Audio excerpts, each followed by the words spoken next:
Sir இப்போ அதே மாதிரி பாத்தீங்கன்னா, இப்போ இந்த சமீப காலமாவே இந்த திரைப்படங்கள் அப்படின்னு எடுத்துக்கும் போது, இந்த மாஸான ஆக்டர்ஸ் அப்படின்னு சொல்லுவாங்க. விஜய், அஜித் இவங்கலாம் பாத்தீங்கன்னா, சூஸ் பண்ற படங்கள் எல்லாம் பாத்தீங்கன்னா, மோஸ்ட்டா ஃப்ளாப்பான மூவிஸ் தான் இருக்கு. இப்போ இந்த மாதிரி ஃப்ளாப் மூவிஸ் வரதுக்கான காரணம் என்ன? நல்ல கதை அவங்கள போய் சேரலையா?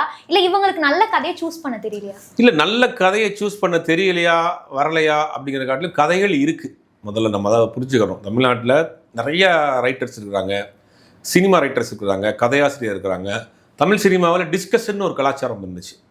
அது என்ன பண்ணுவாங்கன்னா, சீனியர் டேரக்டர்ஸ், சீனியர் ரைட்டர்ஸ்லாம் கூப்பிட்டு ஒரு கதையை ஒரு டேரக்டர் ரெடி பண்ணிவிட்டு அதை வந்து ஏதாவது ஈசிஆர்லையோ இல்லையோ உட்லண்ட் சிம்பனிலையோ ரூம் போட்டு அந்த கதை ஸ்டோரி டிஸ்கஷன் நடக்கும். ஒரு வாரம் 10 நாள் வரைக்கும் நடக்கும். அப்போ அவங்க பாயிண்ட் ஆஃப் வியூ இந்த கதையில் என்னென்ன லாஜிக் மிஸ்டேக்கு, இந்த படத்தை இந்த சீனை எப்படி ஓப்பன் பண்ணலாம், இந்த சீனை எப்படி கட் பண்ணலாம், இந்த சீன் வேணுமா, இல்லை இந்த கேரக்டர் இன்ட்ரடியூஸ் பண்ணுறதுக்கு இந்த மாதிரியான சீன் வைக்கலாம் அப்படின்னு ஒரு ஒரு குரூப் ஆஃப் உட்காந்து ஆடியன்ஸ், ஒரு குரூப் ஆஃப் டெக்னீஷியன்ஸ் உட்காந்து இந்த கதையை டிஸ்கஸ் பண்ணுவாங்க. அப்போ வந்து நம்ம பேசுகிறோம்ல, இப்போ இது வந்து அன்றைக்கி அங்கே ரூம்லேயே பேசிடுவாங்க. படம் எடுக்க போகிறதுக்கு முன்னாடியே படத்தினுடைய மைனஸ் ப்ளஸ் பேசிடுவாங்க. அப்போ அடுத்து தான் ஃபைனலாக அவங்க ஷூட்டிங் போவாங்க. இப்போ அந்த டிஸ்கஷனுங்கிற ஒரு கலாச்சாரத்தையே யோசிச்சிட்டாங்க. ஏன் நம்ம தெரிஞ்சால் போதும். இப்போ அந்த மாதிரி அவங்க கேட்குறதுக்கு ஏன் தயங்குறாங்கன்னு தெரியல. ஒருவேளை ஒரு நல்ல ஒரு ரைட்டர்ஸ் இருந்து ஒரு கதை வாங்கலாம், நல்ல ரைட்டர்ஸ் இருந்து ஒரு ஸ்க்ரீன் ப்ளே வாங்கலாம்.